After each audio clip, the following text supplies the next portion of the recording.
আকাশ মেঘাচ্ছন্ন, যে কোনো মুহূর্তে বৃষ্টি নেমে যাবে। আমি চলে যাই। এই মুহূর্তে কিন্তু প্রচুর পরিমাণে ক্রেতার সমাগম দেখতে পাচ্ছি খেতেপাড়া গাংচিল হাটে। এই পাশে কিন্তু মাঠ ছেড়ে কিন্তু জমির উপরেও বিশাল হাট বসেছে। হাটের পাশে কিন্তু হোটেল রয়েছে, প্রচুর গরু বেচা কেনা হচ্ছে, সেই সাথে কিন্তু প্রচুর পরিমাণে কালেকশন আসছে আমরা লক্ষ্য করছি। ইতিমধ্যে মাঠ কিন্তু কানা কানা পূর্ণ গরু ছাগলে।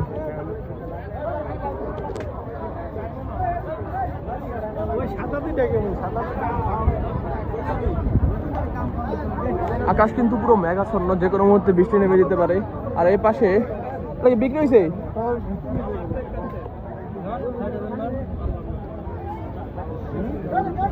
কত চাই এটা কাকা?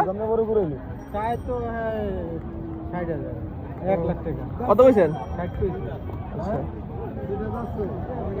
এর পাশে কিন্তু মাঠে জায়গা না হওয়ায় জমির উপরে গরু নামানো হচ্ছে। এর পাশে আরো একটা জমি প্রস্তুত রাখা হয়েছে, কিন্তু এখানে বৃষ্টিতে পানি জমাট মতো হয়েছে। পুরো মাঠ ঘাট কোনো জায়গায় কিন্তু বাকি নেই গরুতে, যে পরিমাণ গরু উঠেছে। ক্রেতার সমাগমও কিন্তু ভালোই লক্ষ্য করা যাচ্ছে।